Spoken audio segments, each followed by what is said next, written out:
Are we live? We are live, always live, constantly live, every day of the week, baby, or some certain days of the week. It depends on when you watch it. I mean, sometimes you can watch it every day of the week. You can set it up like that. Anyway, what's going on, good people? Shut up, Casey, shut up. We got your Impact Wrestling review for 8/2/2018. DJ here, Casey there, Rabbit Jones will be over there here soon. He said he's still up, but he ain't in the video. I'm just saying. So he should be here in a little bit. For whatever reason, I don't know what it was. I feel like this was a really solid show for some weird and odd reason. I was just really like, I felt like I enjoyed everything for once, and it's been a while for me. Like even the KM followed by Desi Hit Squad match that I was really not hyped about at all. I actually kind of enjoyed it. You know, it's kind of weird. So I mean that was kind of weird for me. But do you have any overall thoughts on the show before we jump into the actual factuals? If you could name that show, you win a cookie. Because that's wrestling podcast. No, that's not. That's not what it was. Are you sure? Anyway, so you liked everything on the show? I mean, I would say I just said I just for the most part enjoyed a lot of it. Even the stuff that was like, in weeks prior we've been like, ew. You know, like we've been kind of like, no, even.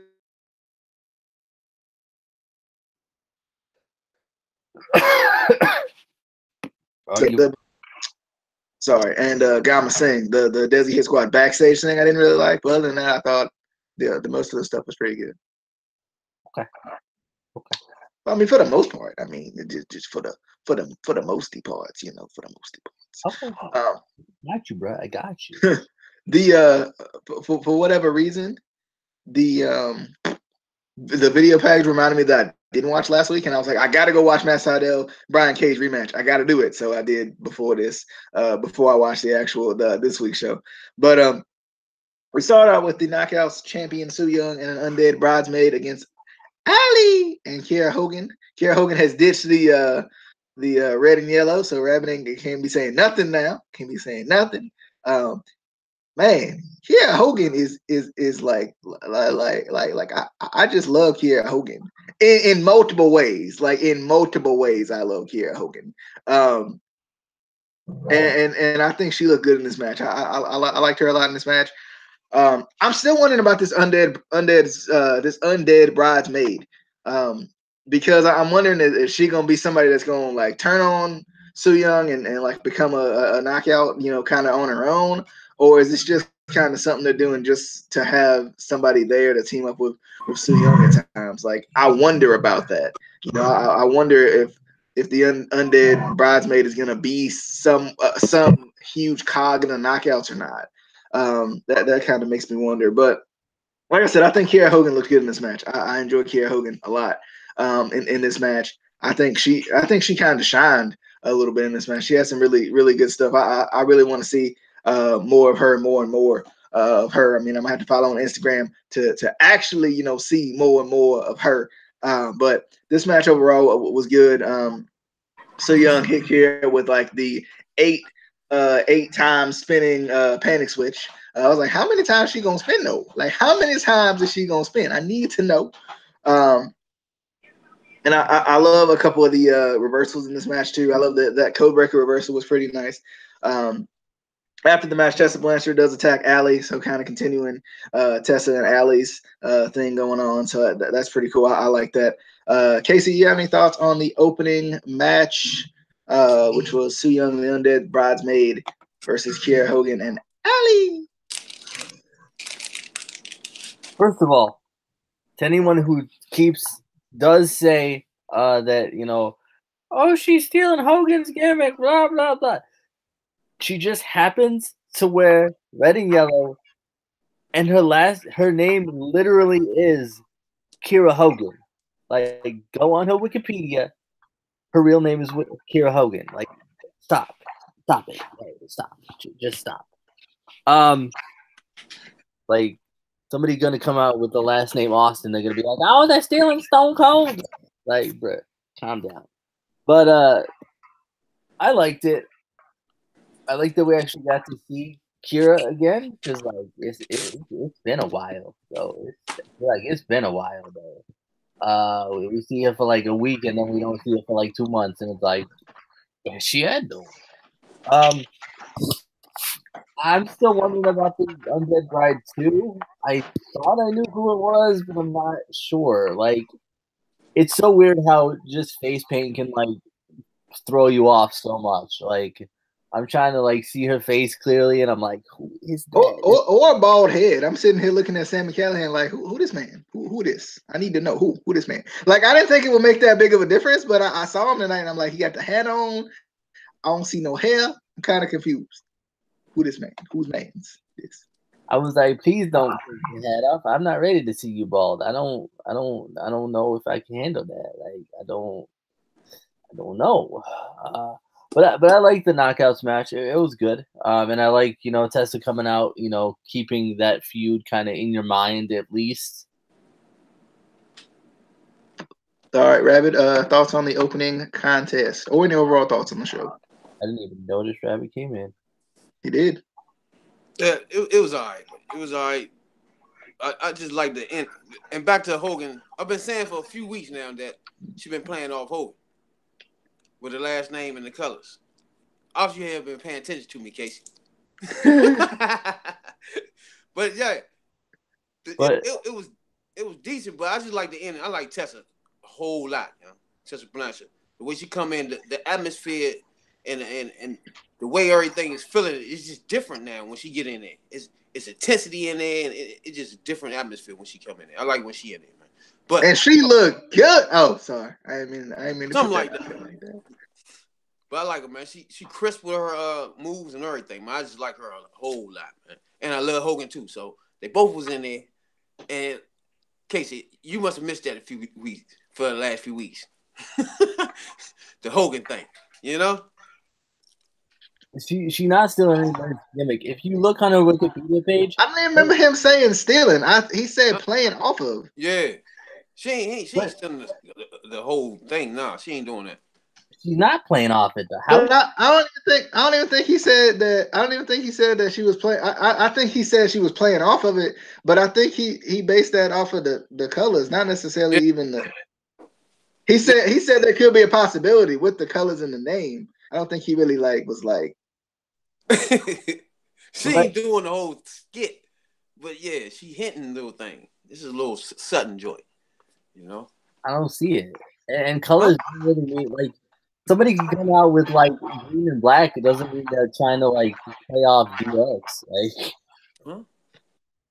I don't know.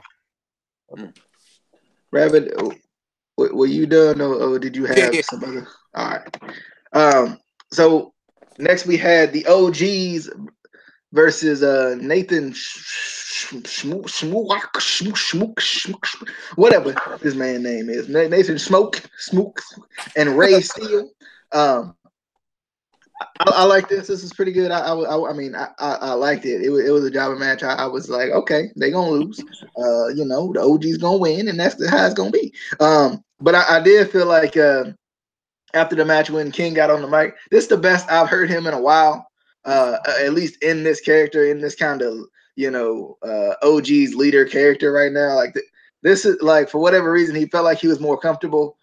He felt like he was saying the things he was supposed to say. Like it felt like it was really him for once, and I think over the past few weeks we've been talking about how it just didn't feel like it was him. But I feel like tonight he was on, or Thursday night he was on. I like when he called out Santana and Ortiz. I don't know what the heck happened to Ortiz though. He came out there and he was all broke up and half his hair gone. Like what happened to this man? Did he get jumped or something? Like, I need to know. Like the poor man. Now I mean, maybe I just from last week, but I don't know right offhand. But I was trying to figure it out. And then I was laughing at Don Callis. He was like, he's got a hatchet. I was dying at Don Callis. This was good. I like this, and I like how Conan kind of backed him off, and kind of when they had that little backstage segment next right after this, he kind of said there's a time and a place for it. I like Conan still having some sort of leadership over the younger guys. He doesn't want them to kind of jump into it before they're ready, and I like that. But Casey, thoughts on the LAX and the OGs segment / the jobber match? If you have some things to say about it. Why did jobber match? Why? Why do I hate the jobber matches? No, I said why do these men need a jobber match? True. We know. If you watch an Impact and you don't know anything about Santana and Ortiz, or Hernandez and Homicide, like, why are you even watching? Like, why? That's like, bro, that's like watching WWE and not knowing anything about like the Hardy Boys or something. Like, they're one of the staples, like one of the like originals of Impact Wrestling. Like, I don't know.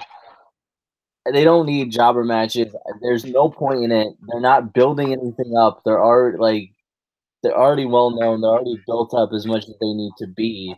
They just need to come in and be the OGs and feud with LAX.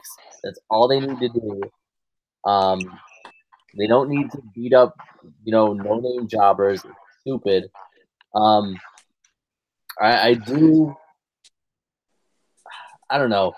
I'm still not really sold on King being a leader. To me, it's still, especially with guys like Homicide and Hernandez who have been at it for so long. Like, if I'm going to put them with somebody to be their leader, I'm going to put them with somebody who's been there a lot longer, who's been in the business a lot longer than King, because they've been in the business for so long.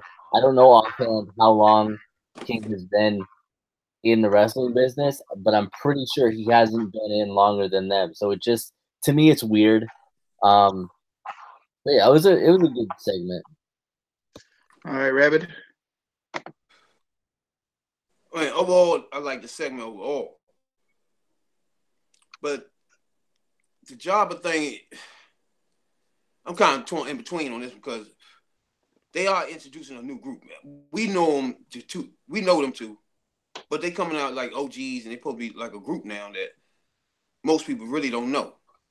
But I don't think they need jobbers though. Myself, the first one was cool because they were just coming back. You know what I'm saying? My man Homicide and Hernandez. But now you want to have another one?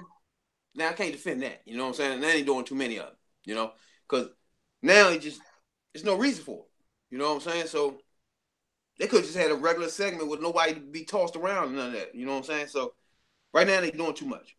But I like the overall segment. It's playing out the way we thought it was going to play out from the beginning. You know what I'm saying? So everything's playing out the same way.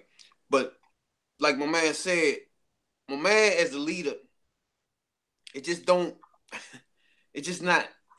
not playing off right. You know what I'm saying? It's just not coming off like he should be leading them. You know what I'm saying? So that's the only thing about this thing. But I like the whole thing. I like these two.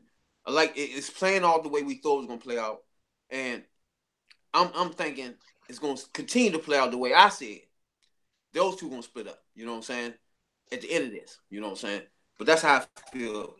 I didn't like the match because the two jobbers. First of all, you a jobber. You already a jobber. Then you half-assing it when you get in the ring, like you just like trying to hurry up and get tossed around. Like, come on, man. Don't be a jobber and then just be lackadaisical when you in there. Like, just hurry up, man. You know what I'm saying? Don't do that. You in there and play your role. You know what I'm saying? Your jobber, play that role. You know what I'm saying? Don't be half-assing that either. You know what I'm saying? You're a part of this whole thing. You know what I'm saying?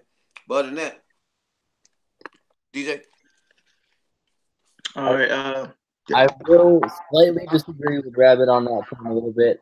I did like the way the jobbers were kind of a little bit cocky and kind of like, taunting Hernandez and Homicide, because that made you want them to get their asses beat even more. I think that actually helped the jobber match a little bit, because usually in a jobber match, you don't care. You're like, oh, well, these are just some no-name guys from a local promotion, whatever. But you know, with them being cocky and kind of taunting them, you're like, yeah. Now I really want to see, you know, Hernandez kill them and Homicide kill them. Like, I think that added to it personally. All right. Moving on to the OVE backstage. I'm not gonna say much about this.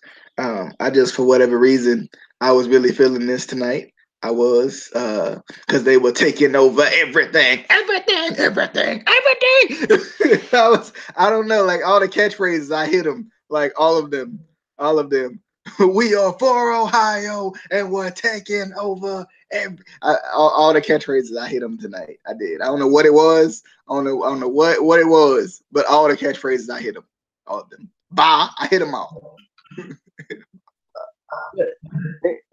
It wasn't right though. It wasn't right.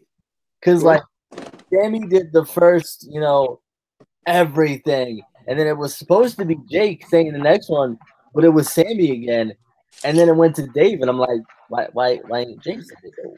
Why are you doing that order though? Come on now. Why you say though? Jake, what you doing? Rabbit, did you have any thoughts on that before we hit the Desi Hit Squad? You have to. No, the only thing I do want to point out is he do look funny with that bald head, man. Right, he looks. I didn't like. I thought, I was thinking, I was like, he ain't gonna look that different. Like he had hair before, but like I ain't even paying any attention to it.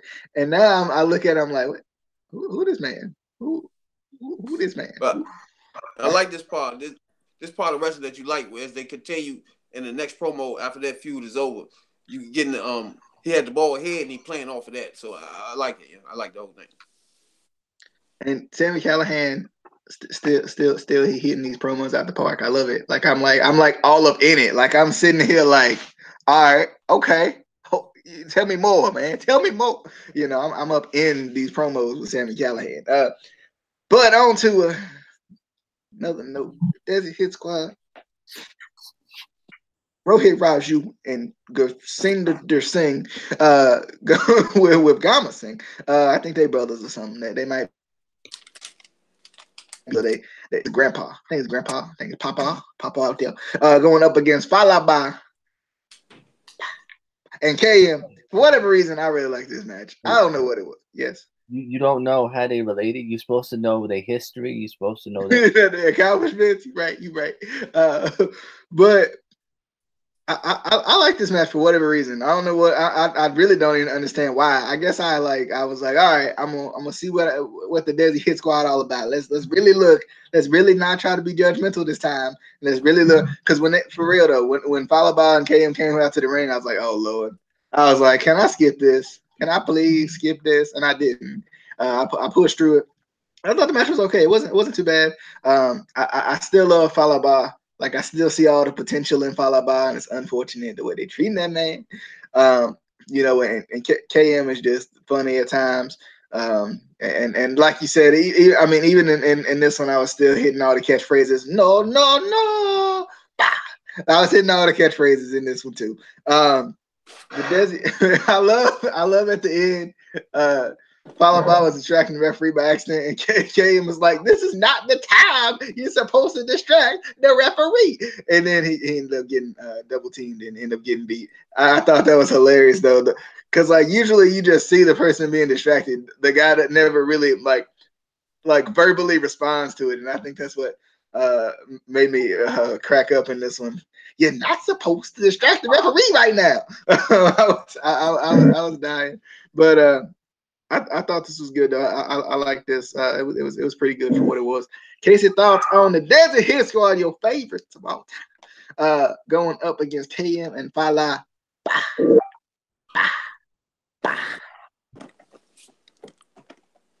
I don't remember this match. I'm gonna eat my chicken. Rabbit. And you know how I feel about Fala with my Baba and KD. Terrible. This whole thing was terrible, man. The Hit Squad, terrible. This is a disaster. It's getting worse because they look like they're gonna play more and more. Only thing I like about this Hit Squad thing is the manager guy. I like when he come out, he gives that different persona. He give that, but the two people he got when they come out, it's like a letdown. You know what I'm saying? So, like I said before, if it ain't nobody else to go into this right here, this is a big dud. You know what I'm saying? As far as a lead up to a group coming in, and then they debuting, and then this is a dud. If it got to be more people. If these are two people that's gonna be the hit squad, this is a disaster. Disaster, man. It's like two jobbers with a nice manager. You know what I'm saying? It's not good, yeah, DJ. All right, moving on. Anthony Corelli firing up his little trainee for his world title. See, now this when you take a week off and you sitting here like, what? What did I miss? Where this man come from, and how he get a world title shot? I was sitting here like, what? What? I was sitting here thinking, what did I miss? But I was hyped about Santino though. I was hyped. I was hyped about Santino though. I was. And then Johnny Impact out here giving out awkward interviews again. That one is bad today. I think he was nervous around McKenzie or something. It won't as weird this time, but he's still like one of these cool looking dudes that's just awkward when it comes in terms of talking. I don't know what it is, man. But I love when Jimmy Jacobs was like, well, if you take these glasses off, you might be able to see the monster. I was like, bro, don't touch the man's glasses like that. Them is high dollar glasses, boy. Them is high dollar. And then he took him to the ground, and now we're gonna get the monster and the impact again. I don't know if he want to go through that again. Like that took him out for like 3 months. Like I don't know if he want to go through that again, bro. I really don't. Like I don't think he should do that. Don't think he should do this. I don't think this is right. But anyway, Casey, thoughts on Johnny Impact's interview or the firing up, Santino, well, Anthony Corelli firing, Yeah. Definitely excited to see Santino back, Anthony Corelli, whatever you want to call him. Don't want to call him Santino. Even though he lost his accent, and it's kind of sad. I want him to bring it back. I was cracking up when his student, whatever, I forgot his name, walked off camera, and Anthony's like, "Please God, don't let him die." I was dying. But I definitely like that, they have him at least partially in Impact now. I don't know if he's going to be there like full time just because I don't know. I know that was one of his students. He runs, I think it's Battle Arts Academy or something like that.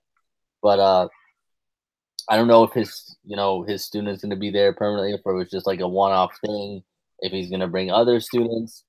I think that would be cool, kind of give them experience, but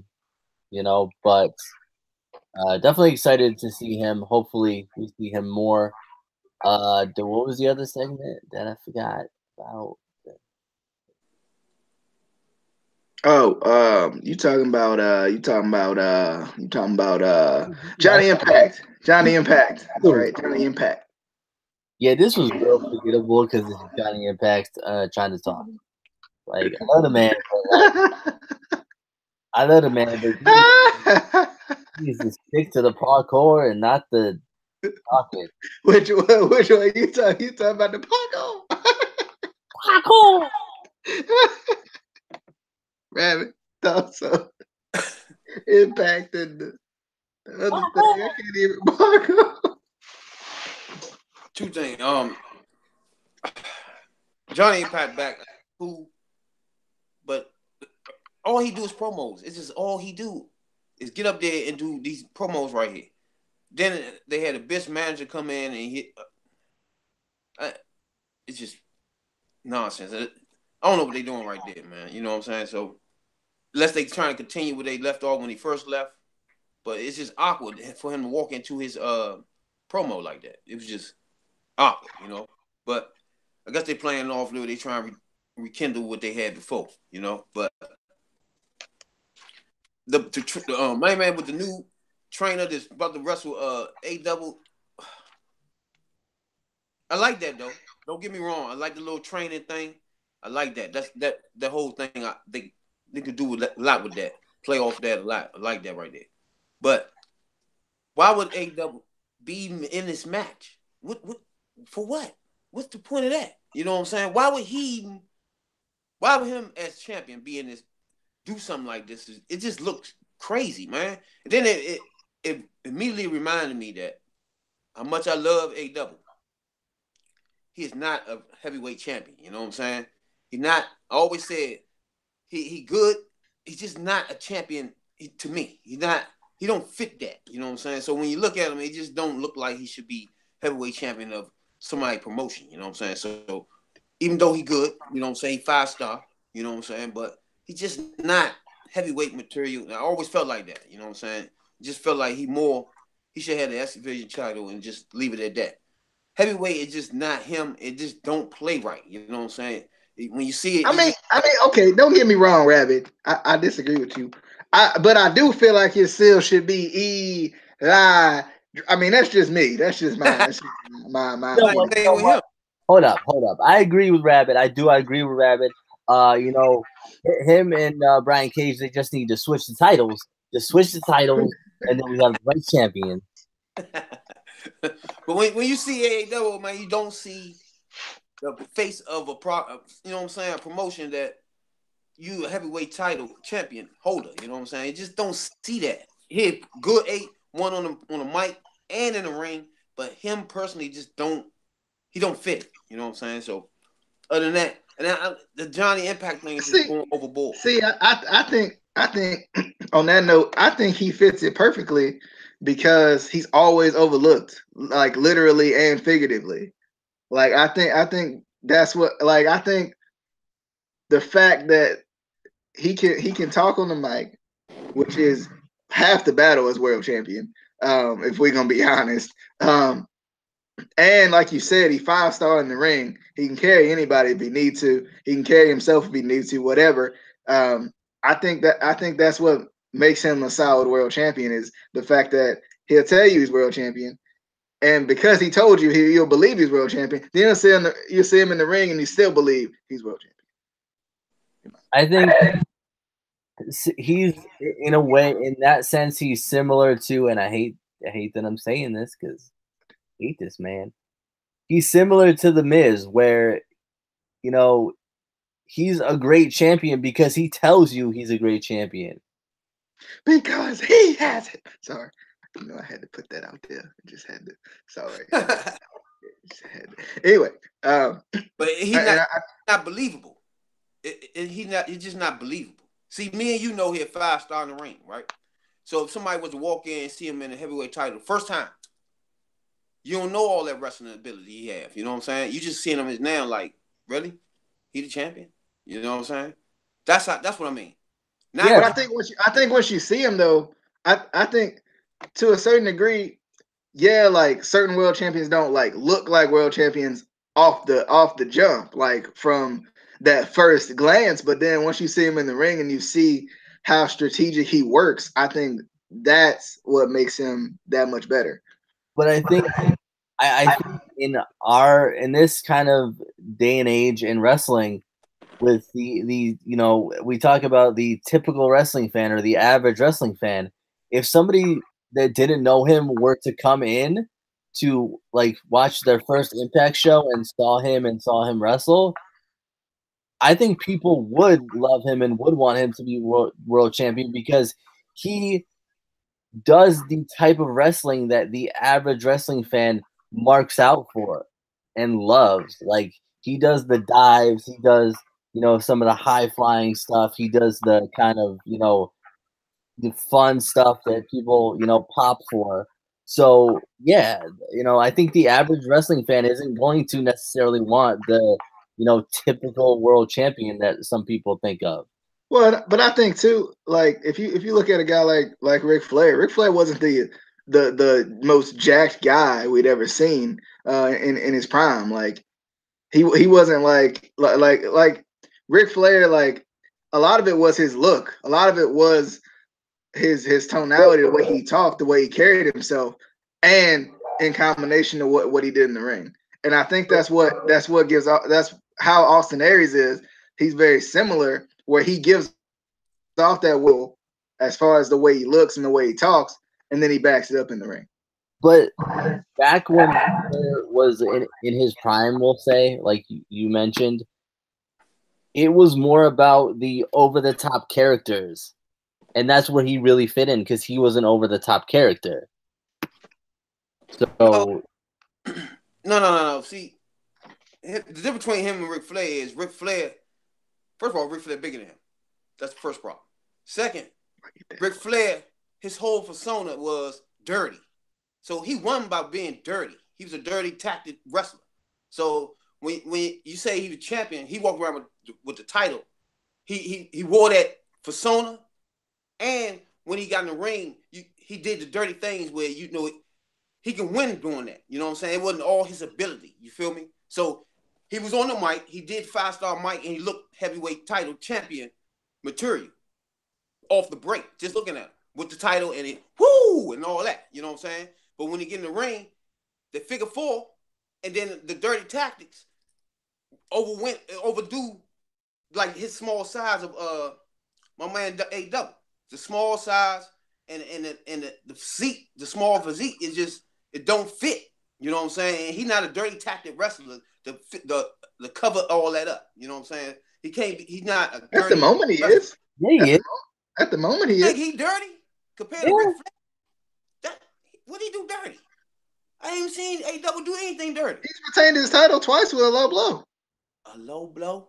Ric Ric Flair is a dirty wrestler, man. His whole persona was being dirty. You know what I'm saying? That's how he won most of his matches. That's how he win. He ain't win most of his matches like that. Wait, what would Ric Flair do dirty in his matches, though, to win? All of them was nasty. He was doing nasty stuff. Poking your eyes. He was doing the stuff, illegal stuff. He was dirty. Okay. You never see him do dirty stuff in his matches. And he did that to win, but during the match, he wasn't doing anything dirty. He's not a dirty wrestler. That's not A-Double. Ric Flair, yes. He gonna be doing all types of dirty stuff to win, all through the match. I mean, yeah, Ric Flair did. I mean, he had a couple of things. He had the poke to the eye, he had the low blow. The chop block is also dirty. We don't think about that, but it is. It's also a dirty move. Straight to the head is dirty. But he do a lot of dirty. He just in the matches he dirty, not just to win. That's just his whole thing was dirty. But I think what's the issue with your ability being the reason why you go over? Like what's the, like, why is there such an issue with Austin Aries being as good as he is because he's as good as he is? Well, exactly. Like I'll bring up Shawn Michaels. Shawn Michaels is one of the best to ever wrestle. Wasn't the biggest guy. He wasn't the best champion either. Ric Flair wasn't the best champion. What? He one of the With top. John Cena. Ric Flair was one of the top champions who ever lived ever. In wrestling One of, not the best. in wrestling history. See what I'm saying? If we're really talking what the best champion ever, a lot of people would say Bruno Sammartino. Come on. You serious though? You being serious? Yeah. Come on, man. It's gonna be Ric Flair. It's gonna be Hogan. It's gonna be Stone Cold. No, not Hogan. What are you talking about? Not Hogan. Nope. These are the top champions who ever lived. Not Hogan. I would put Hogan up there because of, in the same reason why we put Austin up there. Why do we put The Rock up there? Because of drawing ability. That's also okay. I would say champion. Popular, best, but not the best. When I think of the best, he drew the most. He was the best on the mic. He was flawless in the ring, and he's a true heavyweight. Hogan? Yes. Hogan had some good matches, but he wasn't the best wrestler. Didn't say that. And there was a lot of guys better than him on the mic. Huh? Who? Whoever you name is not better than Hogan on the mic. Not Hulk Hogan or Hollywood Hogan. Okay. Macho Man was better. Jake the Snake was better. Let's see. Hogan? Yeah. Have you watched? You take your vitamins, man. Have you watched a Jake the Snake promo before? Best thing in the you will stop whatever. Can you name anything about a Jake Snake promo? Huh? You talk about vitamins, the 24 pythons, everything. The only reason people thought that Hogan was good on the mic is because he was loud and over the top. You don't. Jake the Snake proved that you don't have to be loud and over the top. He talked low and confident. That sounds like Hogan. But isn't that Hogan's character though? Isn't Hogan's character loud and over the top? At the same time, you could say the only reason they thought Ric Flair's promos were good because he was over the top and he was flashy about it. Exactly. No, Ric Flair promo. So does that mean Ric Flair's not a good promo guy because he was over the top? He's good because he's over the top. No. Ric Flair A1 on a mic player. Them promos be on one. I never said that he wasn't good on the mic. I'm saying Hogan isn't one of the best on the mic. Huh? You didn't even want to say that all that. You didn't even want to get all that out for real. You didn't even feel that when you said that. You know what I'm saying? Come on, man. I've never thought Hogan was the best on the mic. No, I didn't say that. Nobody said he was the best. I never thought he was one of the best. Are you serious? Yeah. DJ? Moving on. We got Austin Aries versus Dustin Cameron. I'm not gonna say too much about this. Besides the little face off that well, you know Mean Gene. Starting off the joints. Well, you know Mean Gene. What's wrong with you, man? But I like the little face off at the end with Santino and Austin Aries. I hope it turns into at least one match. It'd be cool. It'd be kind of cool to see, especially seeing Santino out of the Santino character, like letting him kind of do his own thing. Even if it was just for one match, it would be cool to see. But I like it though. I like Aries playing with Cameron because obviously he can because Cameron shouldn't be in this match. But I like it though, and I like the low blow that that Santino hit on him, kind of getting him back for kind of all he's done. I thought that was funny, and it sets up some interesting stuff. Eddie Edwards would attack him at the end. I don't know what the heck they're doing with Eddie Edwards, and he got a title match coming up because what? I don't know what the heck they're doing with this man. I really don't know. I really don't have a clue at all. Like, I'm confused. Anyway, we'll talk about the Alicia Edwards promo here after y'all mention the match in the segment. Y'all got Casey, got any thoughts on the match and the kind of aftermath of the match?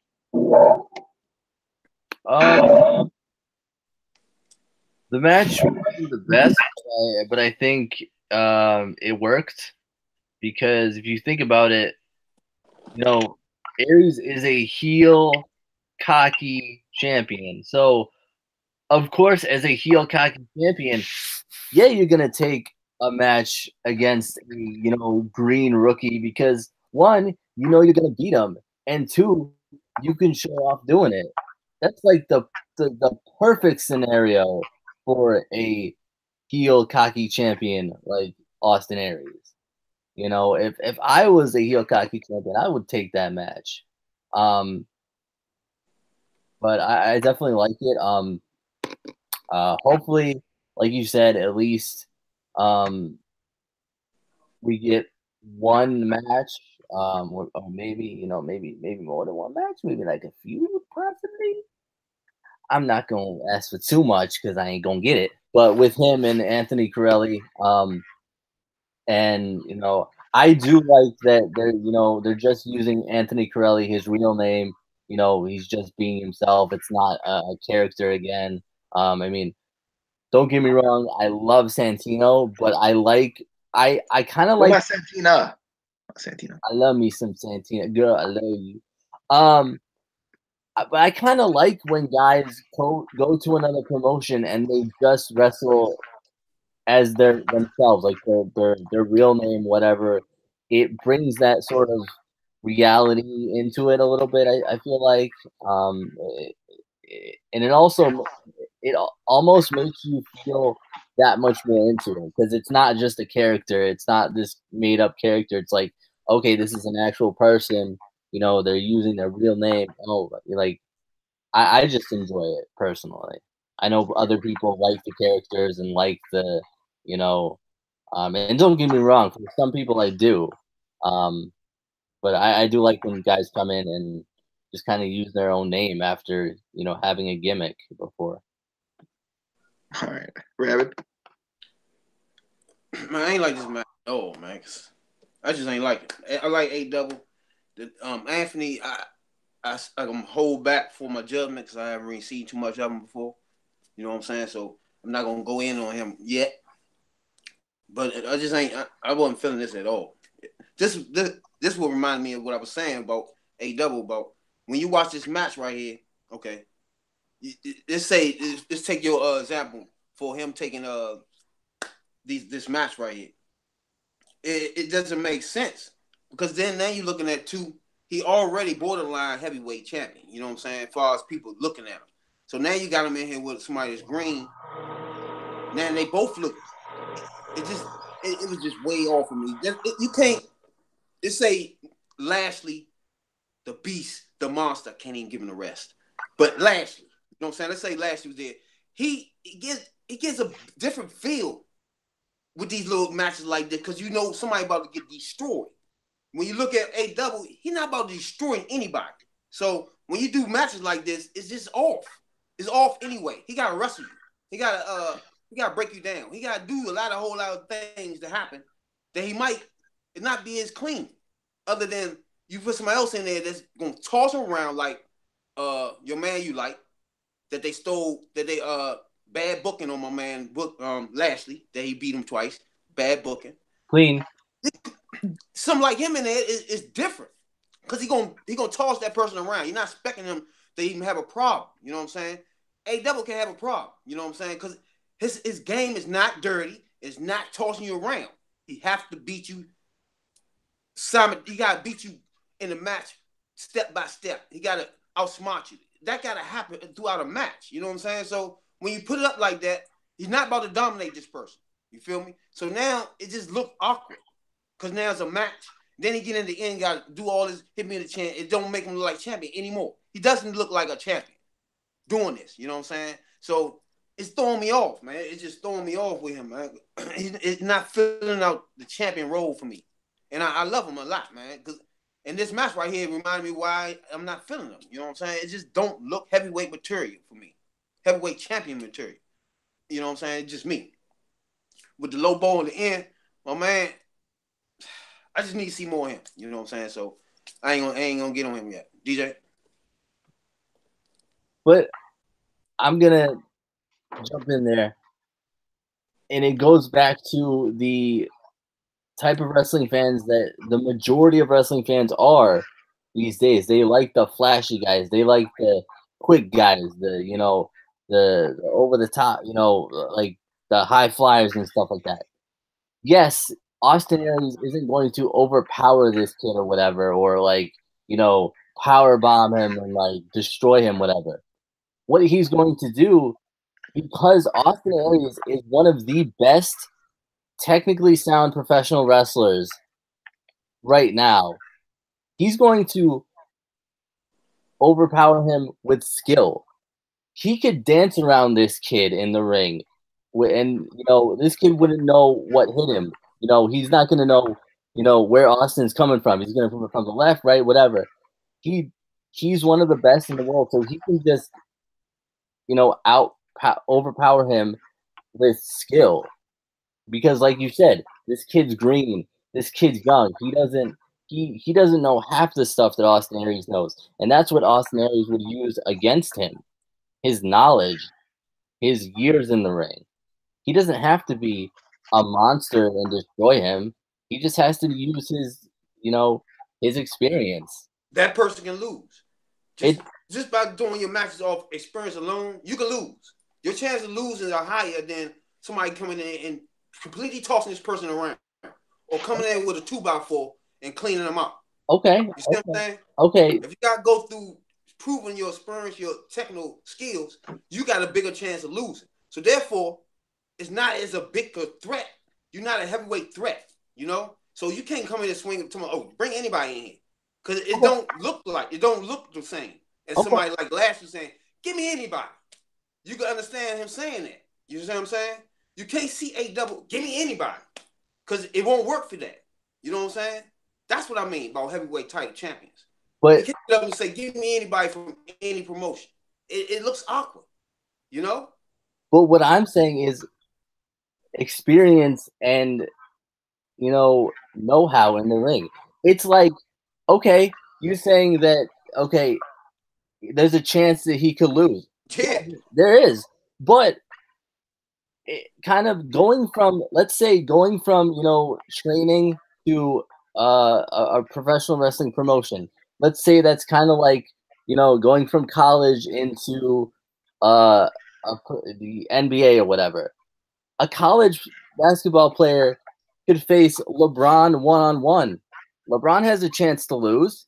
That kid has a chance to beat LeBron. Same thing.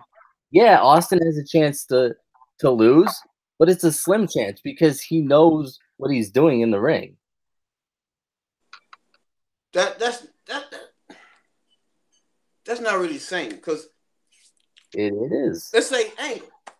All right, let's Angle. Angle wins by what? Wrestling, technical. He's not going to overpower you. He's not going to bring in no 2x4. Now, if he scream out, "Give me anybody," does it give you a big different feel than AW? And it's the same wrestler. This is what I mean. This is the difference. He look like Angle is a heavyweight title champion. When you see him, if he got that belt on, that's the bound. He's a heavyweight title champion, and he got the little strap right here, so he's technical. So he gonna get busy. You see what I'm saying? So that's a different look from AW. Okay. And they both technical wrestlers. But okay, hold on. We're talking about Angle now, and how you're saying he's one of the best. Right? He's a world title wrestler.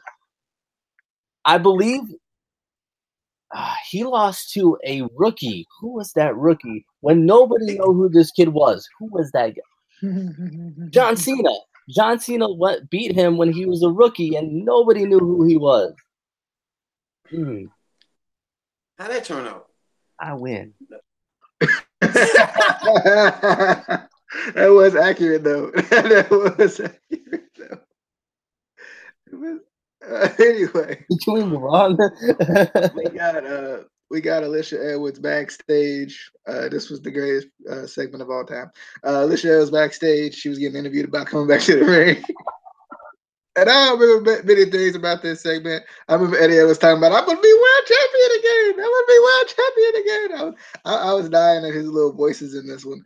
And then she was like, "I'm done with this." And he was like, "Okay, bye." I was so done. I was like, I couldn't really hear what Casey said with the snap, but I watched this segment and I almost died. "Okay, bye." I was like, that's how I'm gonna answer everybody from now on when I get to know it. I'm just gonna be like, "Okay, bye." I'm done. I was so done with this, man. This is like, I do not love this heelish Eddie Edwards, but this is the highlight right here. This is the highlight. Casey, thoughts on "Okay, bye"? You got any thoughts on the kid bye? I know you loved it.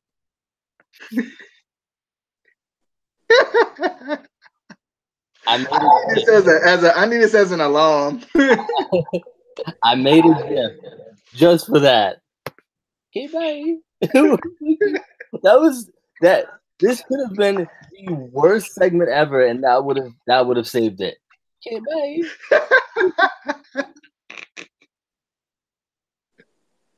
Oh my God, Rabbit, do you have any thoughts on? I mean, we're about to get to hot shaming here in a minute.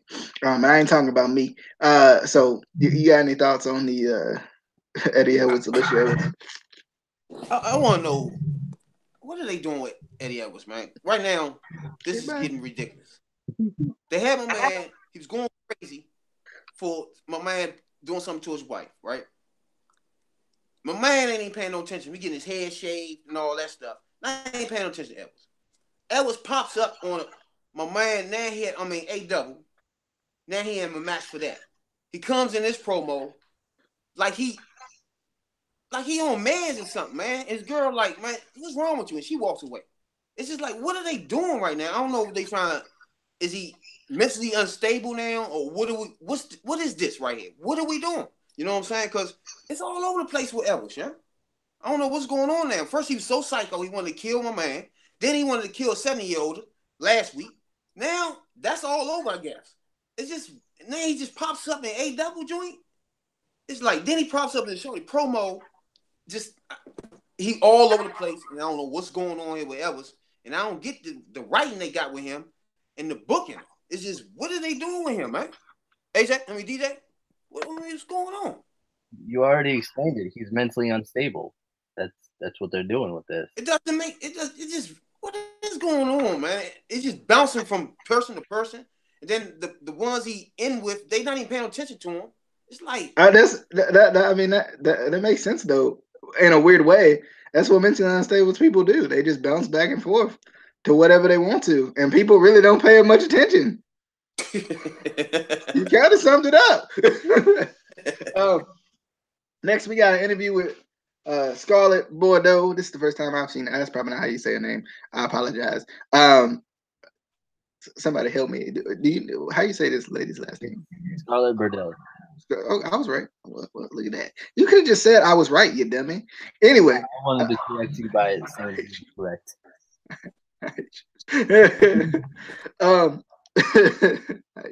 Anyway, I like this. This was funny. I was dying at this little guy. He was stuttering. And I can't remember what the comment was she made was.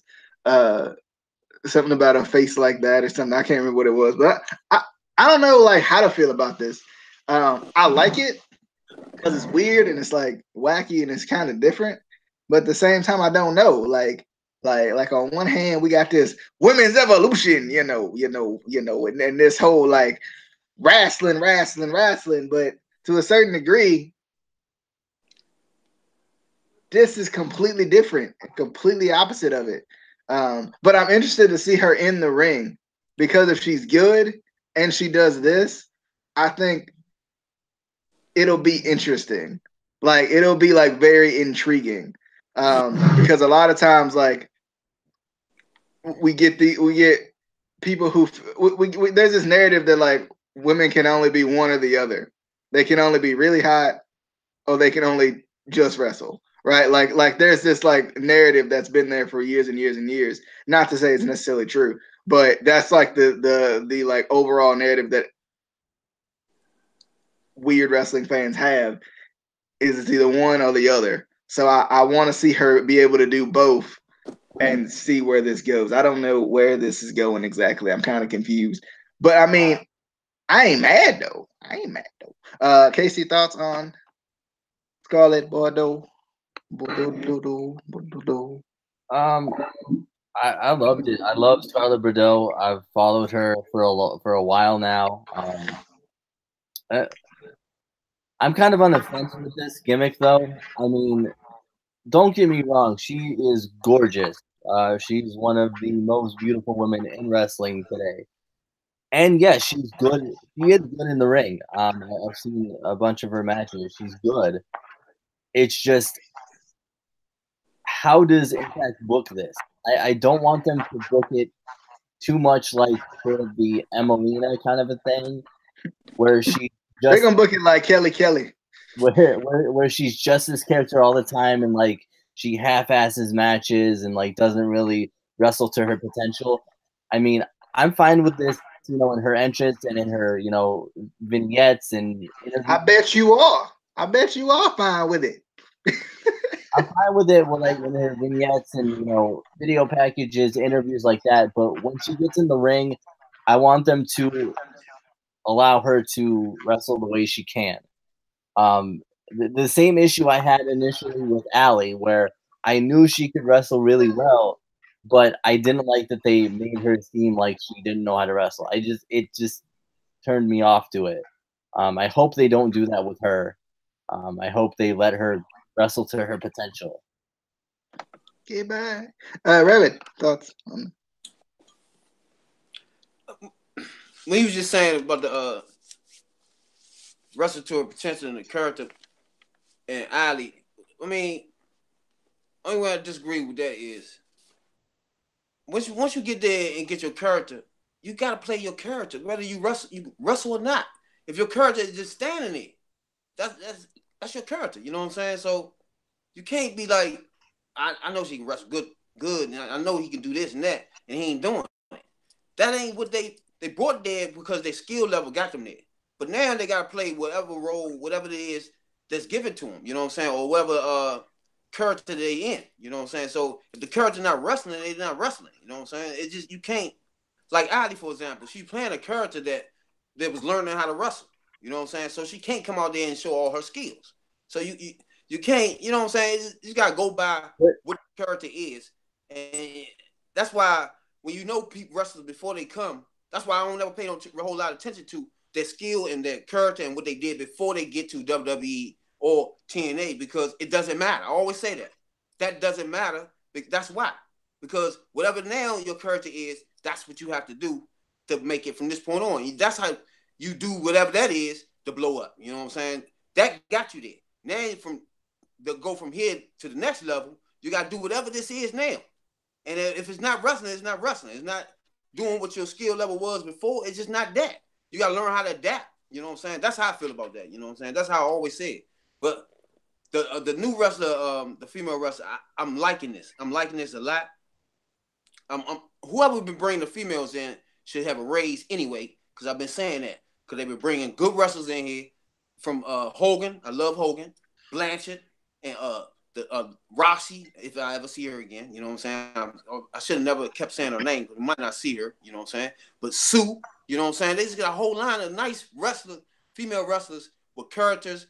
They not seasoned vets, you know what I'm saying? But they got potential and they got their character down pat, and they got wrestling down pat, and they got their promos down pat. I love it. So when I seen her, she got to make it to be a star, just like my man Casey said. If they book her right now the look is there, and she good on the mic. She can handle the mic. She good there, and it's like if they book her right, she can be a star beyond just TNA. You feel me? That's one person right there they can use as a star. This is how I felt like with my girl that's not on here no more. But I feel like she can be a star. Period. This is a star in the making for far as I'm concerned. Then you got Blanchard too. So I just love what they're doing with the knockout division. Period. Then to add this on is like the sugar on top. You know, as far as I'm concerned. DJ. Well, what I was saying is, like, yes, playing the character, I get that, but I just didn't like the character that they gave Allie originally. I wouldn't have given her that character. As for Scarlett, we don't really know where they're going with the character. So what I'm hoping is they, do this. Yes, I'm, don't hot shame me kind of a thing, but also I can go in the ring, because they could do that. They could do a character where she knows she's hot. She knows she's the one of the most beautiful knockout in the company. Taryn Terrell. It's like, nah, good. I don't where Taryn at. Oh, she left again. Yeah, she left again. But they could do a character like that, and that's what I'm hoping they do. I hope they do that. Total package type of, I can do it all, you know what I mean? Exactly. I can, beat you in the ring and steal your man kind of a thing. Because girl, she could steal me. Anyway, who's she gonna steal you from though? You're right. You're right. How much she gonna steal me from you? She probably ain't even watching no more. Moving on, we got. I'm gonna put these two in because it's Grado and it's Rabbit's favorite Grado, so I give him double the dose. We got Grado backstage with Joe Hendry and Katarina, and he goes and approaches Eli Drake about his gift that he gave him last week because he ain't happy about that. And Eli, he was like, I mean, we can fight about it if you want to. And then he grabs the entire cultively. He was like, I don't care which one of you come, just come over here and you're gonna be my partner. I was dying at Eli Drake when he was just grabbing people, and he was like, it don't matter which one, just one of y'all. That's all I need, just one of y'all. At first I thought they was gonna do a 6-man type thing. I was like, how y'all gonna do this? But I liked it though. And then the match was coming up next, and it was funny because at first Trevor Lee got on the apron, then Caleb Conley got on the apron, and then Trevor Lee got back on the apron. I thought that was funny. I like that. That was a good little thing they did. And I don't think Eli Drake ever looked over there to even notice that it happened, but it was funny. But I still love Eli Drake's neck breaker. I love it. It's awesome. And then I love that at the beginning where Joe Hendry, it's just kind of building up the eventual turn. But when Joe Hendry got knocked down and he like was dying on the outside, I guess, and Katarina came over and like was rubbing his shoulders and whatnot, I thought that was funny. And Grado was like, what are you doing though? What are you doing though? And then at the end, it kind of came full circle because Grado, because they was kind of together again. Grado was like, what you doing though? What you doing though? And then Eli Drake ended up hitting the gravy train and getting the win on this one, which was interesting. Casey, thoughts on the Eli Drake, Colt of Lee, Grado, and Joe Hendry and Katarina segments for tonight in matches? I was slightly wrong. I was slightly wrong in my prediction. I see clearly now, though. Katarina gonna cheat on him. She trying to cheat on him with Joe, and Joe is just an innocent bystander. He just great old friend. He ain't trying to be with Katarina, but she trying to hit on him and get in there. She trying to cheat on Grado. You don't cheat on that man with his best friend. That's wrong. That's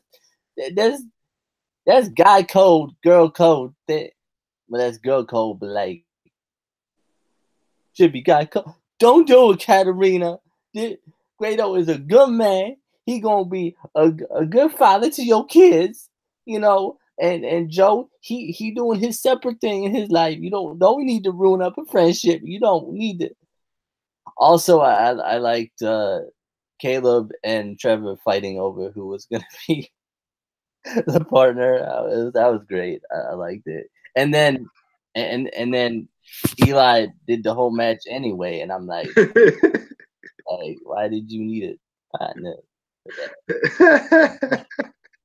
I don't care which one of you come over here. Just somebody be my partner. Rabbit, thoughts on this here? Like the promo, he told him he get a partner. He was like, yeah, I got somebody for you. I got somebody for you. Definitely got somebody for you. He kept talking to the what's her name, Catalina. He just kept saying stuff to her, man. It was funny, man. He's funny, man. Eli Drake funny, man. I'm trying. They should find a way to put her with him, because that'd be funny. But the match, man, Eli Drake was crisp in this joint, even though it was a sloppy, trashy match. But he had a nice knee to the back and sit down clothesline that was pretty, you know what I'm saying? But that's what he do all the time. Eli Drake is one of the 4-5-star wrestlers out there, joint. So he always do that flawless in the ring. So I like Eli Drake regardless, you know what I'm saying? But here's another one that's not heavyweight material either, but vicious in the ring. You know what I'm saying, DJ?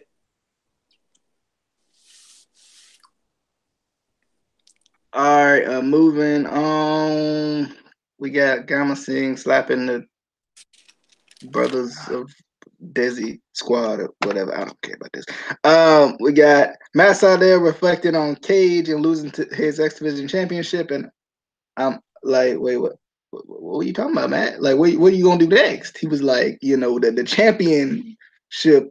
I don't even know what this man said. He said something about it was speaking to him, or like it taught him a lesson, and something about the third eye and stuff. And I tried to open Raven's third eye, but she wouldn't let me. Though I tried, she would not let me open the third eye. Okay. But this is interesting. Kind of, I like that he's kind of go to kind of new horizons, whatever that means. For him, I don't know what that exactly means for him because he kind of just the X Division guy. I feel like I mean, unless he's gonna do tag team, which he got to open somebody else's third eye to do the tag team stuff, and then they just connect the eyes, and that's how they get in it. They do that anyway. That was interesting. I mean, y'all got any thoughts on Matt Sydal in the third eye? And, have y'all ever tried to open anybody's third eye? Y'all just like tapped him a little bit, see if it's open. People get annoyed when I try it, but I tried anyway because you gotta open it. So there's like 5 members of the Desi Kids squad. Where the other one? I hope so. That's what I need to know. Where they at though? Like we've seen pictures of them in the promos, but we ain't seen them yet. Just saying. And I don't know what they're doing with the third eye and the acceptance of losing the title and like. You ain't supposed to accept that though. You supposed to be mad. I get it. It fits his character and like, oh, I opened my third eye. I won with the universe, whatever. It makes sense. He's accepting it, but like, what do you do next? Like, I don't know. Like, I feel like giving him this character is kind of put him in like a dead end now. So unless they somehow take him off TV and bring him back or just I don't know what they're doing. All right, Rabbit. Yeah, the third eye thing played him out. It is a silly gimmick, and it's just making him look silly. So that's the problem with that. But the package, the whole thing with Swole Ring was nice. I like the joint. But like I said, Swole Ring, you see him, he give you that look. You know what I'm saying? So I just want to see Swole Ring in some competitive matches. But by now he should be in something competitive. They ain't put him in nothing competitive yet. So I don't know what's going on with that. I need to see more Swole Ring, man. You know what I'm saying? You can't let him beat the Beast or Monster. You can't say the rest. Lashley. You can't let him beat him and then just let him fizzle out. I mean, what was the point of that? So, DJ. All right. Moving on to the main event, we got OVE. Dave and Drake, Chris at least, going up against the Lucha Brothers. I thought this match was awesome. I loved it. I enjoyed it a lot. I like Callahan's involvement, even with the hurt on involvement. I feel like I felt like I was gonna come out of this match saying that the Chris Brothers are the best tag team in Impact. But then I watched the Lucha Brothers and I was like, okay, never mind. I know who I like the best. Phoenix looked good in this match. I was like, finally, Phoenix, finally. This is what I've been wanting to see the whole time. I loved his little springboard spinning back kick. I thought that was nice. I was like, oh my Lord. I loved the kicks in this match. The kicks was awesome. And I love I love anything to do with a package power driver combination. Anything to do with it. Anything ever. It was awesome. And then the Tombstone power driver. It was like the battle of power drivers in this one. I like this. This match was good though. I loved it. I thought it was a really good match. I like that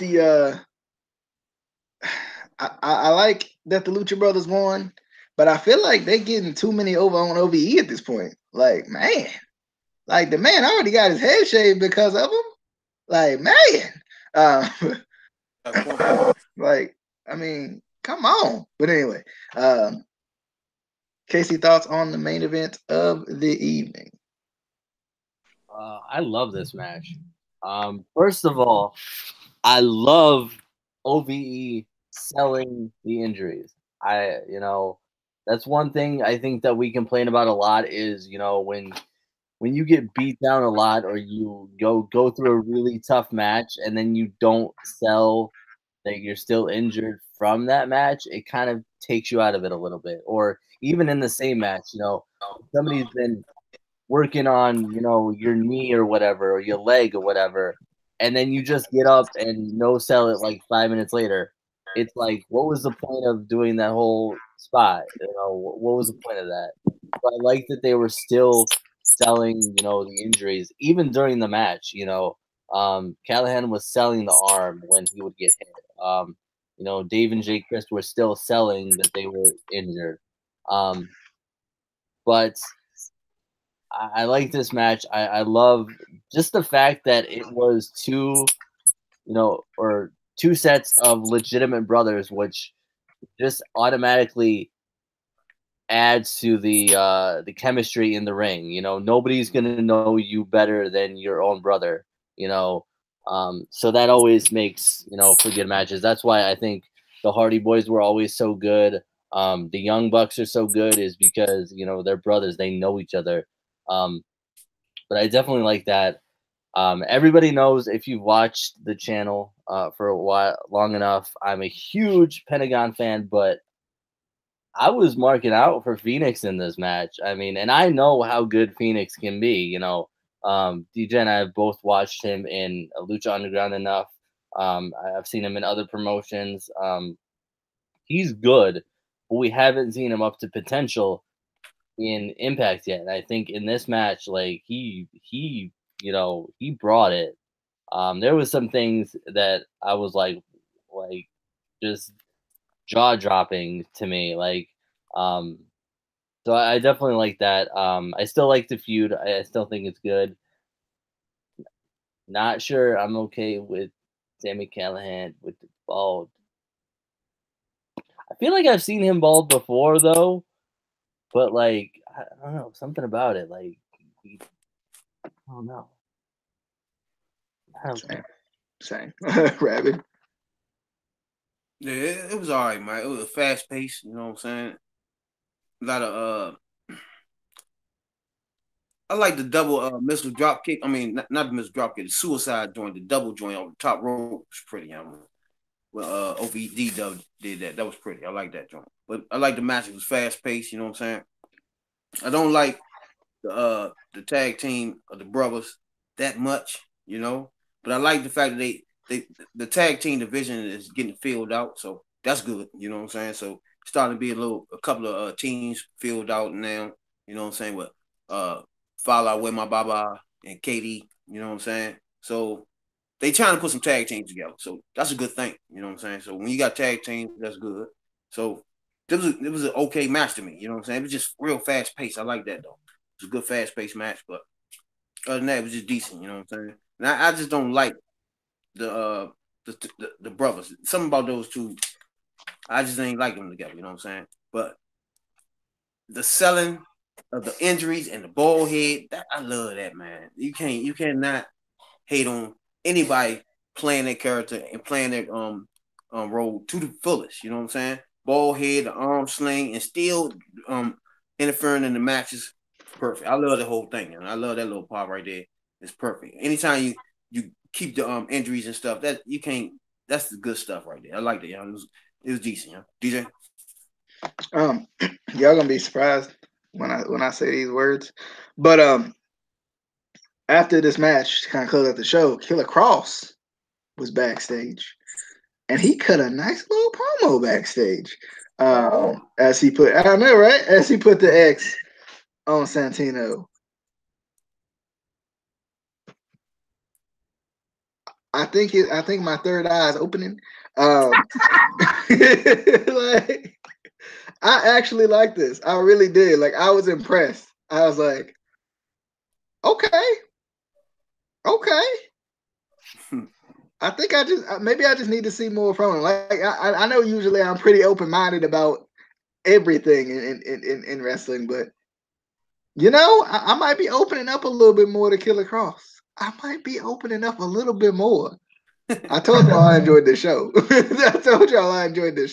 I don't know. Maybe that's what it was. I was on a high or something. Or I was high. I don't know. One of the two. But I don't know. I'm intrigued now. Casey, thoughts on Killer Cross taking out your boy Santino? I told you Killer Cross was the future, baby. The future. I still don't like that they're calling him Killer Cross. They could have just kept it. Anyway, but I like it. I like the character. It threw me off that he attacked Santino. I was like, wait, why? Why though? I don't understand. I mean, he attacked everybody. Like, ain't nobody safe. I think that's the point. True. You know, you're right. But like, why would you attack Santino? Everybody likes Santino. Well, he don't.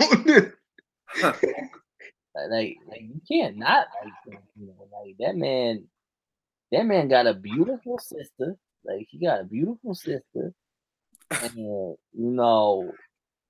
I mean, but she ain't as beautiful as the beautiful Alicia.